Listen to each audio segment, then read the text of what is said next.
Hello, kamusta? Tara, samahan niyo ako magluto ng simpleng ulam, ginisang munggo.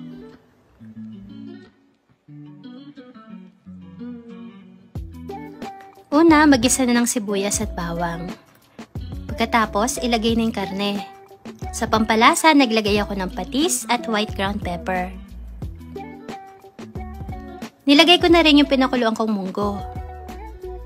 At naglagay na rin ako ng tubig para sa sabaw. Tapos nung kumulo na, naglagay ako ng pork cubes, optional lang yan. Ito pala yung mga helper ko, si Sam at si Paul. Sila yung naghimay ng malunggay. Nilagay ko na yung malunggay, tapos sinurn off ko na yung kalan. Tapos sinunod ko na yung chicharon. Ganyan lang kabilis magluto ng ginisang munggo. Ang bilis lang, di ba? Ayan, luto na ang ating ginisang munggo. Pero hindi kompleto ang ginisang munggo kung walang pritong isda. Nagprito ako ng galunggong.